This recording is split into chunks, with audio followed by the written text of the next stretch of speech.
따라할까요? 가정, 교회가 되다. 5월은 가정의 달입니다. 아무리 말해도 5월은 계절적으로도 아름답고 또 가정의 달이기 때문에 서로 가족을 생각하는 그런 아름다운 계절입니다. 특별히 코로나19로 인해서 사회 전반이 어려운 이때에 우리는 이 어려운 때에 그 어려움을 가장 먼저 나눌 수 있는 공간이 또 사람이 누구냐면 가족이지요. 그런 면에서 이 코로나 때문에 더 중요성이 부각된 게 있다면 경제적인 면도 그렇겠지만 가족이 정말 귀하구나 하는 것을 다시 한번 깨닫게 됐습니다. 그런 면에서 저는 여러분에게 이런 질문을 하고 싶습니다. 성도님의 가정은 안녕하신지요? 성도님의 가정은 안녕하십니까? 이 안녕이라는 의미는 여러 가지가 있겠지요. 첫째는 관계가 좋으십니까? 라는 의미가 있습니다. 뭐니 해도 이 화목과 행복은 관계에서 나옵니다. 성도님의 가정은 안녕하십니까? 남편과 부인, 부부관계는 화목하신지요? 부모와 자녀 관계 큰 문제 없이 잘 지내고 계신지요?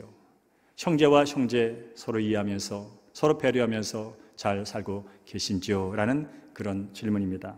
여러분, 이때 요즘 지내면서 여러분의 가정은 얼마나 안녕하십니까? 특별히 오늘 가정, 교회가 되다라는 제목을 가지고 말씀을 나눌 텐데 특별히 하나 더 들어가면 가정 예배에 대한 말씀을 드리겠습니다. 올해 우리 교회의 표가 뭐냐면 예수 그리스도 우리의 소망입니다. 참으로 코로나로 인해서 많은 분이 다치고 막힌 상황 속에서 많은 사람들이 좌절하고 실망하고 그런 때에 그래도 우리가 끝까지 붙잡아야 할 소망이 있다면 바로 예수 그리스도 그분이라는 것이죠. 예수를 통해서 다시 한번 일어나자는 의미에서 소망으로 잡았고요. 그리고 이제 우리 교회의 핵심 가치 세 가지, 우리는 그리스도입니다, 우리는 거룩한 주의 백성입니다, 우리는 사명의 사람이다라는 핵심 가치가 있지만 2021년도 이 코로나 시대에 새로운 우리가 삶 가운데 실천할 수 있는 핵심 가치 세 가지를 정했습니다. 그게 뭐냐면 우리 교회 그 자체, 내가 교회 자체라는 거예요. 내가 예수 그리스도를 머리로 모시면서 그분의 몸된 교회의 한 지체라는 사실을 우리가 다시 한번 확인하자는 거예요. 그렇지 않으면 우리는 어려움을 만나게 되면 공동체를 떠나게 돼요. 그리고 삶이 여의치 않고 관계가 여의치 않으면 이 몸에서 자꾸 벗어나려고 해요. 그러나 상황과 상관없이 우리는 예수 그리스도를 믿는 믿음 안에서 한 공동체 일원이 되었고 예수의 몸의 지체가 됐다는 사실을 늘 잊어서는 안 된다. 그게 무슨 뜻이냐면 내가 교회다. 교회 당의 교회가 아니라 내가 바로 교회 자체다라는 사실을 우리가 말씀을 근거로 해서 믿고 계셔야 됩니다. 그래야 공동체 내에서 우리가 거룩함을 유지하고 공동체를 통하여 이루고자 하는 하나님의 사명을 이룰 수가 있는 것이죠. 더 나아가서 이제 가정 교회가 되다.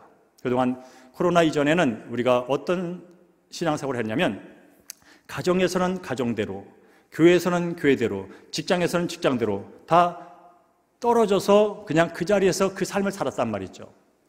그런데 코로나가 발생되면서 예배당의 문이 닫히고 예배할 수 있는 공간과 시간이 제한되면서 어떤 일이 벌어지면 매주일마다 교회 가서 그래도 예배를 드렸는데 지금 어떻게 하지? 그런 상황에 직면하게 됩니다. 그런 가운데 그렇구나. 바로 가정이야말로 1차적으로 하나님을 예배하는 그런 공간이었구나 하는 사실을 우리가 깨닫게 되는 것이죠. 그래서 가정, 교회가 되다라고 이제 올 한 해 가치 중에 하나로 정했습니다. 그리고 나가서 교회 세상의 소망이다라는 걸 정했죠. 무슨 얘기입니까? 예수 그리스도가 우리의 모든 삶의 소망이라면 바로 예수 그리스도가 머리 되신 교회가 이 세상의 소망이라는 뜻인 거죠. 여러분, 코로나로 해서 우리 한국교회가 그동안 그랬지만 많이 이미지가 실추가 됐습니다. 소망이기는커녕 오히려 세상이 걱정해하는 그런 공동체가 됐다는 얘기를 빈번하게 듣습니다. 언제까지 그 얘기 듣겠습니까? 아니다. 그럼에도 불구하고 교회가 이 세상에 등불이고 소망이야 하는 것을 우리가 삶을 통해서 보여줘야 한다. 그렇지 않은 한 우리는 계속해서 비난의 대상이 될 것이고 오히려 그로 인해서 하나님을 그들이 다가오는 것을 막는 존재가 될 수도 있다. 그러니 우리는 늘 교회가 바로 세상의 빛이요 소금이요 소망인 것을 우리의 삶의 현장에서 살아내야 된다 하는 면에서 그렇게 정했습니다. 이제 그 가운데 오늘은 두 번째 가정, 교회가 되다는 얘기를 나누기 원합니다. 오늘은 설교지만 설명하고 안내하는 식으로 말씀을 전할 겁니다. 우리가 잘 아는 것처럼 가정은 하나님께서 천지 만물을 지으시고 사람을 만든 후에 그 다음에 처음으로 만든 공동체 조직이 바로 가정이라는 얘기를 많이 들었을 겁니다. 공동체는 한 사람이 아니라 하나, 둘 이렇게 모이면서 생긴 거 아니겠습니까? 바로 남자와 여자가 모여서 공동체를 이루고 이것이 가정이 됐고 최초의 조직이요 최초의 시스템인 것이죠. 그런 만큼 참으로 중요한 공동체인 것을 우리가 알 수가 있습니다. 그래서 말합니다. 가정이 건강해야 사회가 건강하다고요. 그래서 말합니다. 가정이 건강하여 국가가 건강하다고요.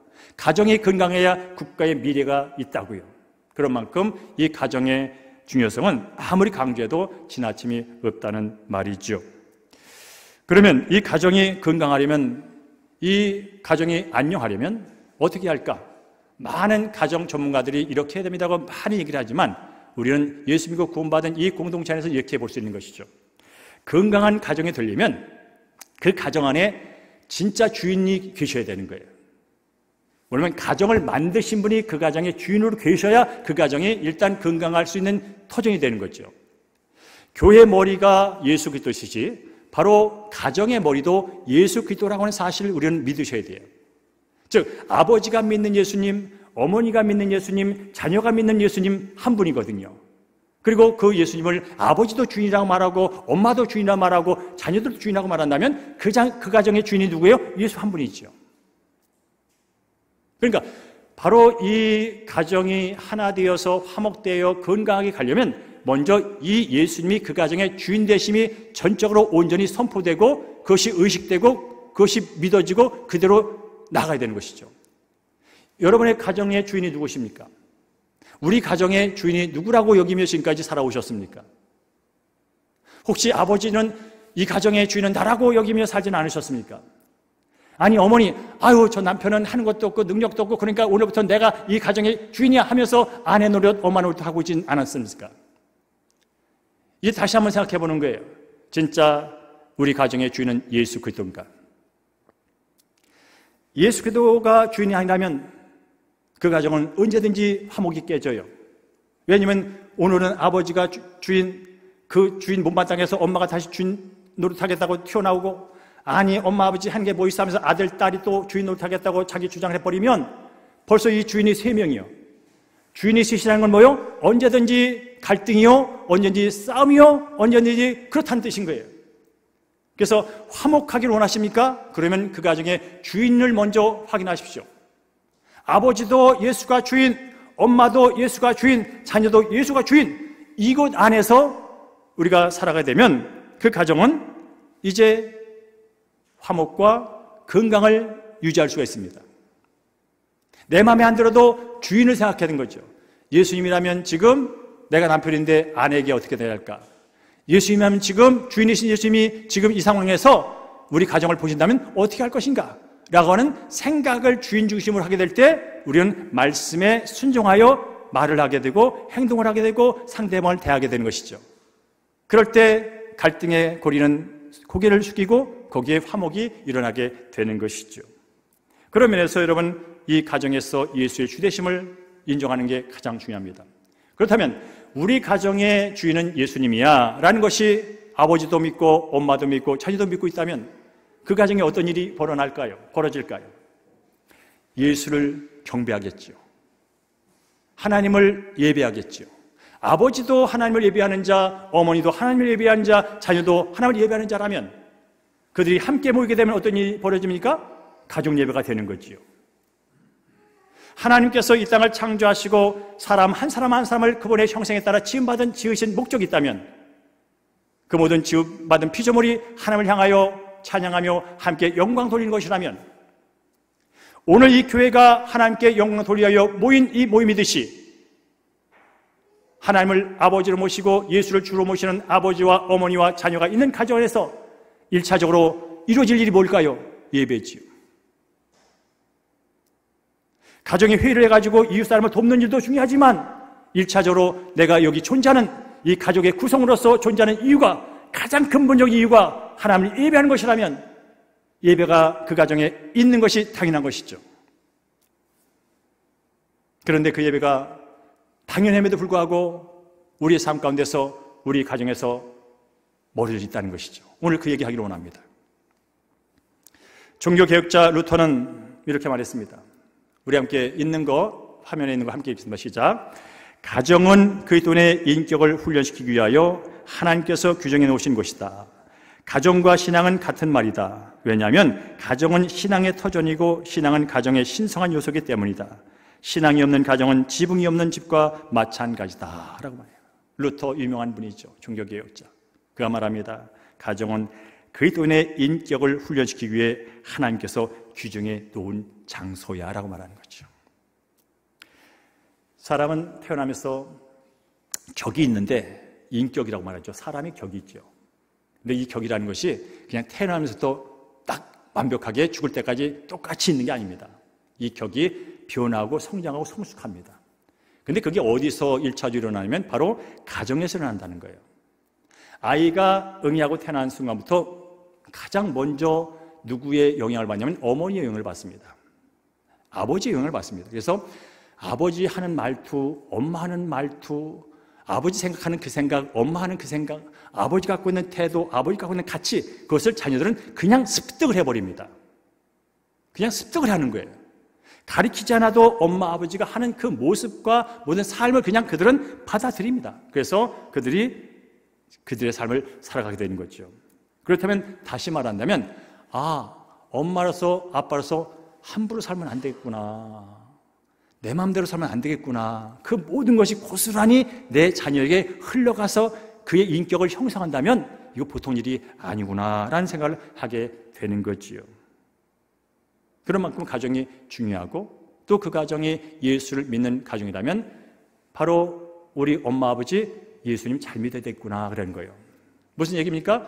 내가 예수 믿는 스타일대로 아이들이 믿는다는 거예요. 내가 기도하는 스타일대로 애들이 배운다는 거예요. 내가 하나님을 섬기는 그 마음의 태도와 자세와 정성을 아이들이 그대로 본받는다는 거예요. 그러니까 이거 보통 일이 아니구나 하는 생각을 저는 저 자신도 하고 오늘 여러분 어머니 아버지시면 다시 한번 하시기 바랍니다. 내 아이들은 다 컸어 그러지 마시고요. 여전히 내가 가족 안에 살고 있는 한 구성원의 아버지 어머니님이라면 내 아들이 장성하여 출가했던 어떻든 간에 여전히 그런 마음을 다시 한번 가져보시기 바랍니다. 특별히 우리는 태어나서 죽을 때까지 많은 영향을 받고 삽니다. 스승의 영향도 받고 사회의 영향도 받고 친구의 영향도 받고 많은 사람의 사상의 영향도 받고 삽니다. 그런데 조금 전에 말씀드린 것처럼 가장 큰 영향을 받고 있는 것이 바로 가정이라는 것이죠. 배워서 받는 게 아니라 그냥 삶으로 영향을 받게 된다는 것이죠. 그런 면에서 신앙도 예외가 아니라는 거예요. 한 통계에 의하면 지난 몇 년 동안 우리 청소년들에게 질문해 봤습니다. 얘들아, 너희들에게 있어서 신앙에 있어서 영향을 가장 끼치는 대상이 누구야? 이렇게 질문을 해봤습니다. 2014년도, 2016년도, 2019년도 이제 조사기관은 달라요. 봤더니 청소년 신앙 생활에 가장 큰 영향을 주는 대상이 누군가 봤더니 어머니라는 거예요. 어머니. 이건 부동의 1위, 부동의 1위. 빨간색으로 됐죠? 2014년도에 40.2%, 아버지 9.8%, 교역자 11.9%, 그 다음에 교회 다니는 친구 선배 12%. 2년 지나서 장신돼서 조사했더니 어머니가 52%, 아버지가 쭉 올라왔어요. 16%. 그리고 최근에 2019년도에 조사해보니까 어머니가 37% 떨어진 것처럼 보여요. 그러나 떨어진 게 아니에요. 그 옆에 보니까 아버지가 올라갔어. 23%. 그러니까 결국은 여기서 말해준 게 뭐냐면 우리는 그동안 어떻게 생각하냐면요. 공부는 학교 보내면 되고 학교 공부 더 잘하고 학원 보내면 공부 더 잘하고 신앙은 교회 보내면 되고 그러니까 부모님이 보내고만 잘하면 애가 지식적으로든지 인격적으로든지 신앙적으로든지 다 잘 되는 줄 알았어요. 그래서 보내고 잘하는 부모가 좋은 부모였어요. 근데 신앙적인 면에서는 그게 아니라는 걸 깨닫게 된 거죠. 주일날 교회 함께 와가지고 각 부서에 들어가서 예배 보라고 하고 나는 부모는 자기 속한 곳에서 예배 보고 또 끝나고 같이 가는데 그 1시간 동안 교회에 와서 있는 그 자체, 교육자에게 맡긴 그것 자체로 그의 신앙이 온전하게 성장하지 않는다는 걸 통계를 보게 되는 거죠. 아, 그렇구나.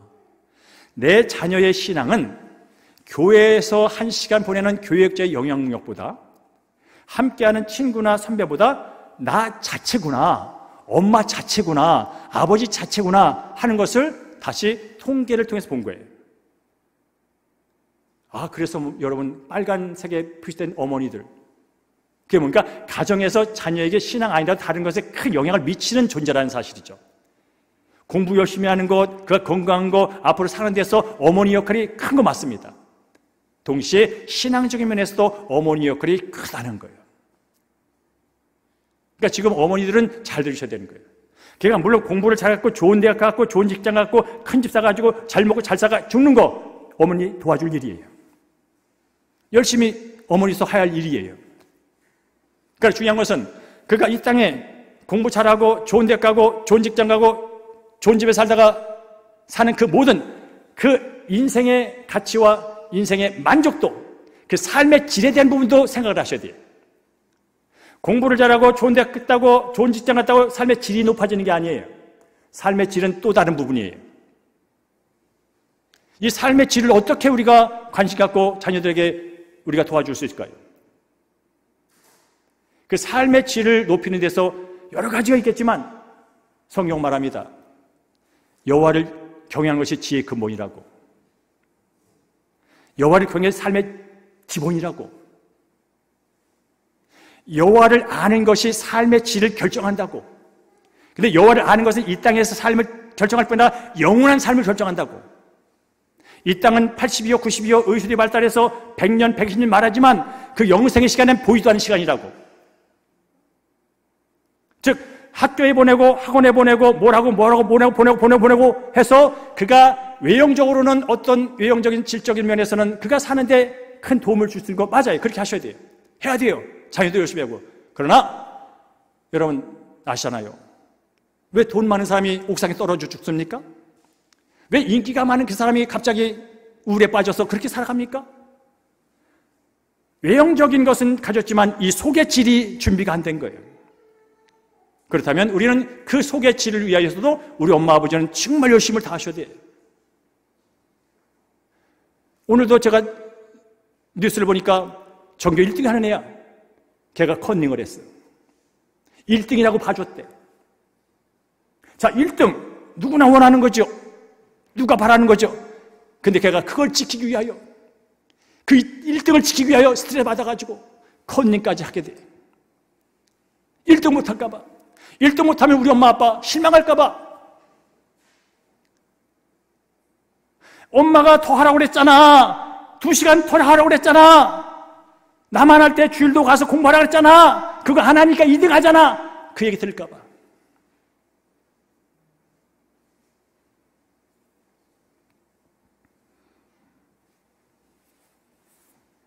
오늘 설교는 저한테 하는 얘기예요. 저 목사거든요. 우리 두 아들이 있는데 우리 아버지는 교회 가서 목사할 때는 저렇게 고상하고 그런데 집에 오면 딴 사람이야. 우리 아버지가 설교할 때는 아주 멋진 얘기를 하는데 집에서는 나한테는 왜 그렇게 하는지 모르겠어. 제가 그렇게 살 수 있거든요. 사랑하는 어머니 아버지요, 가정에서 비춰진 나의 모습과 교회에서 비춰진 나의 모습이 비슷하십니까? 아니, 자녀에게 물어보십시오. 가정에서 느끼는 자녀의 엄마 아버지에 대한 이미지와 교회에서 느끼는 엄마 아버지의 이미지가 어느 정도 비슷한지 물어보십시오. 행여나 차이가 있다면 그 아이들은 지금 가치의 갈등을 겪고 있다는 사실을 아셔야 됩니다. 그 갈등은 그 삶의 질에 지대한 영향을 미치고 있다는 사실을 아셔야 됩니다. 오늘 여러분 본문에 디모데가 나옵니다. 사도 바울이 디모데에게 편지를 쓰는 겁니다. 디모데는 영적으로는 바울한테 훈련을 받아가지고 정말로 복음을 위하여 목숨을 거는 그 사명을 감당하는 그런 사람이 됐습니다. 오늘 본문의 사제 보니까 내 눈물을 생각하여 너 보기를 원하면 누가? 사도 바울이 영적인 아버지가 영적인 아들인 이 디모데를 말하면서 내 눈물을 생각하며 라는 표현을 씁니다. 무슨 얘기일까요? 영적인 이 아들 디모데가 복음을 전환하고 고난 가운데 있다는 거예요. 눈물을 흘리면서 지금 복음을 전하고 있다는 거예요. 세상 만사 다 화려하게 뭔가 하는 것이 아니라 지금 그 젊은 나이에 주의 영광을 위하여 눈물을 흘리며 그 자리를 버텨내고 있다는 거예요. 그걸 보는 영적인 아버지 입장에서는 여러분 가슴이 찡하지 않겠습니까? 다른 젊은이들은 그냥 돈 찾아다니고 쾌락 찾아다니고 그저 자기 좋은 대로 해버리면 되는데 저 디모데는 지금 눈물의 골짜기를 하나님을 믿는 예수의 복음을 전하는 그 때문에 그 자리를 지키고 있는 그 모습을 보면서 가슴이 찡하지 않겠습니까? 그러면서 그렇게 말하는 겁니다. 이는 내 속에 거짓이 없는 믿음이 있음을 생각합니다. 이 믿음은 먼저 내 외조모 로이스와 내 어머니 유니게 속에 있던 것이다. 지금 디모데 속에 뭐가 있냐면 거짓 없는 믿음이 있어요. 하나님을 순전하게 믿고 예수의 복음을 순정히 믿고 그 복음에 자신의 삶을 맡기는 순전한 믿음이 디모데 안에 있어요. 그러니까 눈물이 나는 상황이 있다도 그 자리를 지키고 있는 거예요. 상황보다 크신 하나님, 거룩하신 예수 그리스도 앞에 그의 충성을 다하고 있는 거예요. 근데 알고 보니 그 순전한 믿음이 오늘 갑자기 사도 바울이 가르쳐가고 된 게 아니에요. 사도 바울이 복음을, 진리를 유창하게 알려줘갖고 생긴 게 아니에요. 이미 그 전부터 생겼던 거예요. 언제? 외할머니 마음속에 있던 순전한 믿음. 그 외할머니의 영향을 받아 순전한 믿음을 갖고 있는 그 어머니 속에 있던 그 순전한 믿음이 그 디모데의 마음속에 있었다는 거예요. 사랑하는 성도님, 사랑하는 엄마 아버지, 우리 자녀의 마음속에 순전한 믿음을 논하기 전에 아버지인 나로서 순전한 믿음을 갖고 있는가? 가정 따로, 직장 따로, 교회 따로 말고 가정에서나 직장에서나 교회에서나 동일한 순전한 믿음을 갖고 사는 그 모습이 내 삶 가운데 있는가? 아버지로서, 어머니로서. 그렇습니다. 부모 역할은 참으로 중요합니다. 오늘 설교는 나이가 드셨던 아니면 지금 갓 아이를 낳았던 신혼부부, 엄마, 아버지든 간에 동일하게 들으십시오. 그리고 동일하게 내게 주어진 그 자녀에 대한 신앙교육, 전수에 대한 그 사명을 끝까지 감당하기 위하여 내가 어머니로 아버지로 부름받았다는 사실을 늘 놓치면 안 됩니다. 여러분 아는 것처럼 유대인들은 쉐마, 이스라엘 들으라 하면서 자녀들을 낳으면 그 율법교육, 쉐마 교육, 여호와를 알려주고 여호와를 믿게 하고 말씀에 따라 순종의 삶을 살도록 그들은 어려서부터 교육을 합니다. 물론 지금도 교육을 합니다. 그래야 그들은 하나님 중심의 삶을 살아가게 되지요. 오늘 시간이 없기 때문에 이걸 읽지는 않겠지만 여러분에게 오늘은 가정예배라는 말씀을 전하면서 가정예배가 왜 중요한지 그리고 왜 지금이라도 회복되어야 되는지를 말씀드리고 말씀을 마치겠습니다. 우리 함께 그동안 구약에서 유대인들이 자기들에게 말씀 교육한 거, 가정예배 드린 건 넘어가고 과연 초대교회와 종교개혁 시대와 청교도 시대와 또 한국교회 초기에 이 가정예배가 어떻게 강조되는지를 보여드리겠습니다. 우리 자료 한번 넘겨드릴까요? 예. 자, 그냥 제가 읽겠습니다. 초대교회, 이 초대교회는 예수님께서 이제 승천하시고 오순절날 성령 받아서 교회가 생기지 않습니까? 그리고 314년 콘스탄틴 대왕에 의해서 우리 기독교가 공식화될 때까지 한 400여간을 말합니다. 그때 교회는 이런 대형 건물 중심의 교회는 아니었습니다. 그때는 합법화된 종교가 아닙니다. 불법의 종교입니다. 그러니까 모일 때 다 가족 중심으로 소그룹으로 모였습니다. 그 중에 그들이 어떤 의식을 갖고 보냈냐면 이렇게 적고 있습니다. 가정이 교회요, 가정이 공동체다. 그때부터 가정이 교회라는 의식으로 가정 예배가 있었습니다. 그리고 종교개혁 신앙 때도 마찬가지입니다. 가정은 작은 교회다. 이 개념을 오늘 이해하시는 겁니다. 개념을 이해하셔야 돼요. 아, 가정이 교회구나. 아, 가정이 작은 교회구나 하면서 가정 안에서 어떻게 신앙교육하고 어떻게 예배드린지 그런 예식절을 만들어서 각 교회마다 배포하고 실행했다는 뜻인 거예요. 청교도 후예들도 마찬가지죠. 가정 예배를 총회와 교회에서 엄격히 지도했다는 거예요. 교단 차원에서 가정 예배를 드려야 되는 건 물론이고 어떻게 드려야지 계속해서 자리가 공급됐다는 거예요. 그리고 미국 대부흥의 가정신앙 교육은 어떻게 하냐면 가정 예배는 경건과 신앙을 위한 은혜의 수단. 하나님의 은혜를 받아 누리는 수단의 하나로서 가정 예배의 중요성이 강조됐다는 거예요. 자, 구약부터 시작해서 유대인들이 가정 교육을 말할 것도 없고 초대교회, 종교개혁, 청교도, 미국 대부흥 운동까지 이 가정 예배가 한 번도 소홀히 된 적이 없다는 거예요. 그게 뭐예요? 계속 드려졌다는 거예요. 그리고 계속 드리도록 총회 차원에서, 교단 차원에서, 교회 차원에서 계속 준비하고 이루어졌다는 거죠. 자, 그럼 한국교회는 어땠을까요? 한국교회 처음에 선교사들이 복음을 들고 왔을 때 우리 교회는 어땠을까요? 넘겨줄까요? 자, 우리 가정예배는 함께 읽어보겠습니다. 시작. 가정예배는 도덕 근본상의 작용이요 그리스도교의 일종 특색으로 수신제가의 요소로다. 이 글이 어디냐면 1918년 성경 잡지, 우리나라 최초의 잡지 중에 하나인 1권 1호 첫 페이지에 나온답니다. 이 글이. 가정예배는 도덕 근본상의 작용이요. 근본이라 한 말, 기본이라는 뜻이에요. 그 다음에 그리스도교의 일종 특색, 불신자와 교회를 구별한 특색이라는 거예요. 그리스도인들이 갖고 있는 다른 사람과 구별되는 특별한 것이라는 거예요. 그게 뭐라고요? 가정예배라는 거죠. 그리고 여기서 나타났지만 목사 필요라고 해서 그 당시 목사님들이 반드시 갖고 다니면서 적용해야 될 그런 지침서가 있었어요. 그걸 목사 필요라고 하는데 거기는 어떻게 써 있냐면 장로 집사님 임직할 때 질문하게 됩니다. 뭐 당신 구원받았으면 여러 가지 있지 않겠습니까? 네 번째 질문이 뭐냐면 당신의 가족의 모든 가족이 예수를 믿고 있습니까? 라는 게 질문이에요. 집사, 장로 되기 전에.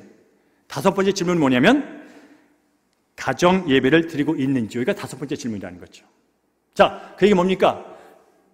집사나 권사나 장로 임직할 때 다섯 번째 질문을 반드시 넘어가야 된다는 거예요. 가정 예배를 드리고 있는 자가 장로 될 수 있고 가정 예배 드리고 있는 자가 집사 될 수 있다는 뜻인 거예요. 바로 우리 한국교회 교회사를 보더라도 이 가정 예배가 얼마나 중요했는지.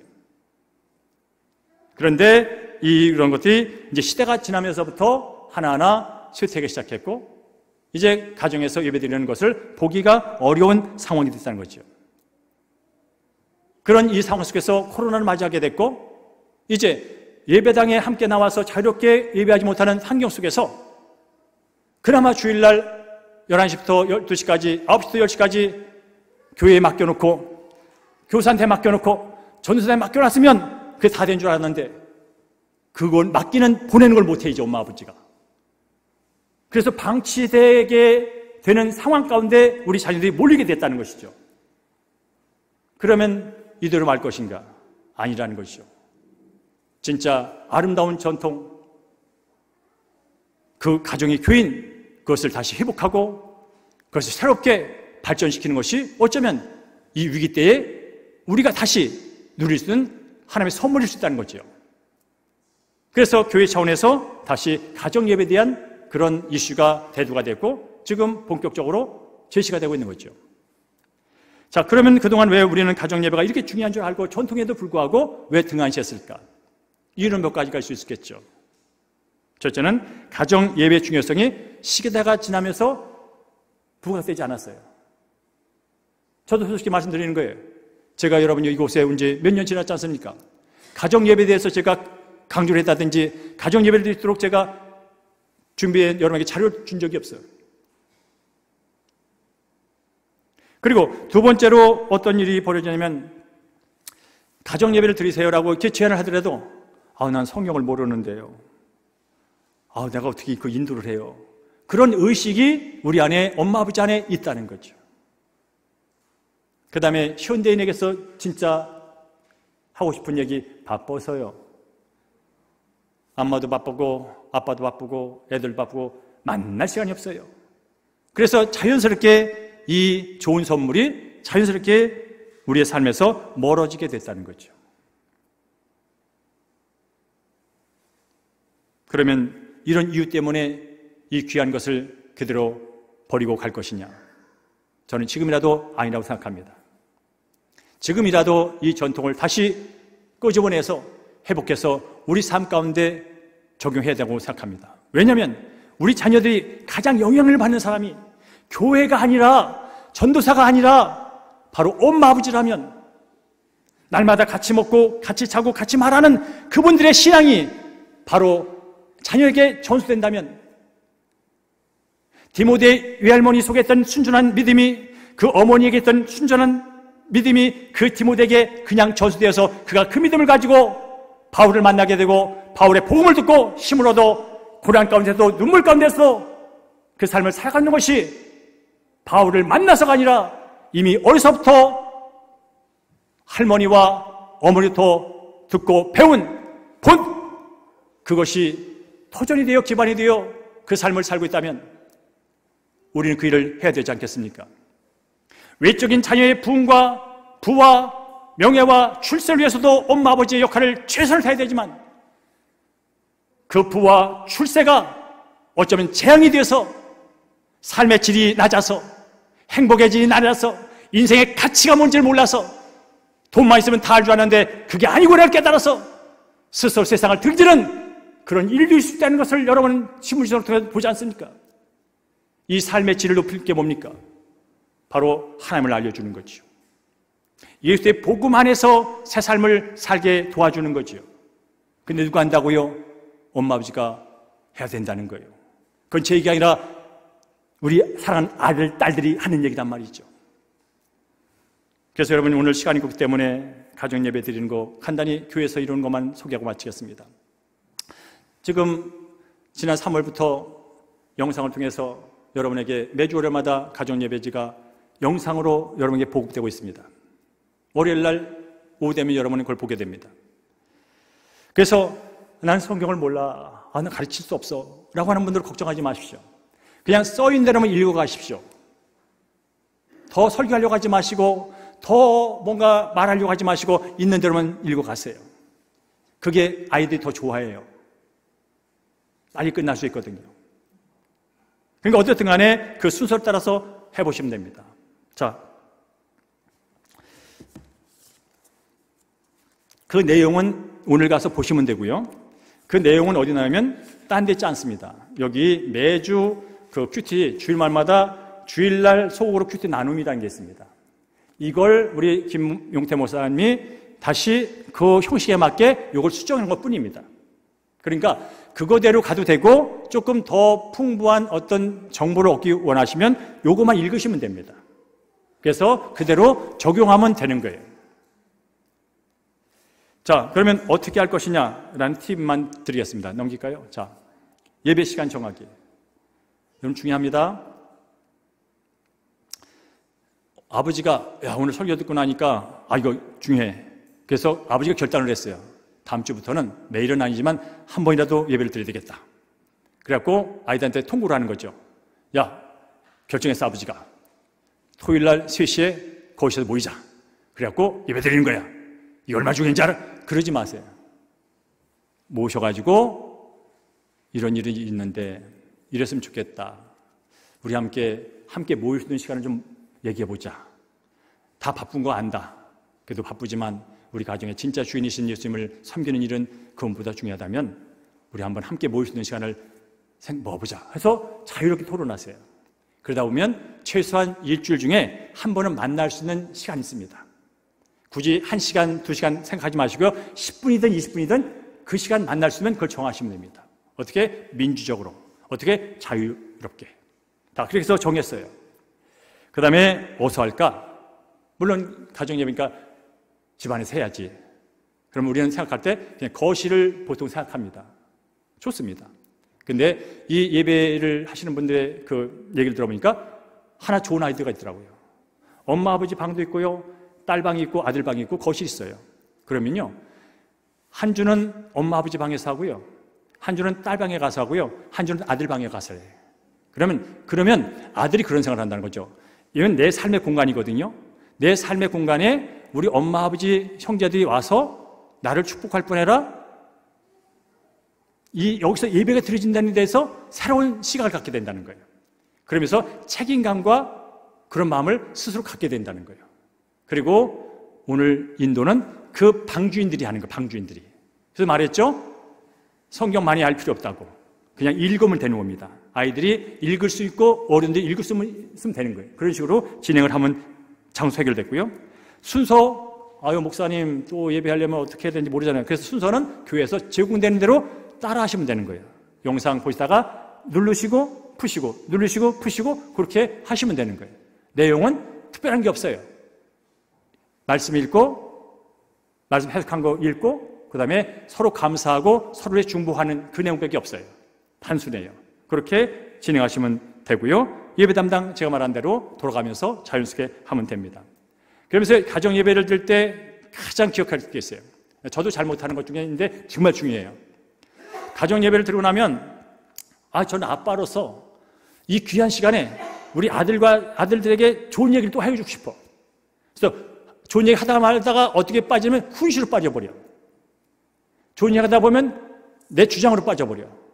그러면 그 순간부터 애들은 김 빠져. 그러니까 이 가정 예배 때는 절대로 아이들 훈시한다든지 명령한다든지 너 잘 되기 위해서 하는 얘기인데 그런 얘기 하지 말라는 거예요. 그냥 주인이신 하나님만 동등한 입장에서, 아버지나 자녀나 하나님 입장에서는 동등한 입장 아닙니까? 평등하지 않습니까? 그 입장에서 있는 그 순서에 따라서 그냥 진행하고 끝. 훈시하고 싶으면 딴 때, 명령하고 싶으면 딴 때. 절대로 여기 하나님 말씀과 곁들여서 하지 말라.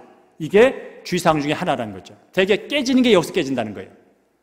그리고 하나 더 말할 것은 뭐냐면, 오늘 가정예배는요, 단순히 젊은 부부와 젊은 어린 아이들만의 예배를 말하는 게 아닙니다. 나이가 드신 90, 80 먹으신 부부일지라도 가정예배 드릴 수 있습니다. 이 얘기 하는 거예요. 다 거기에 맞게 적용하시면 돼요.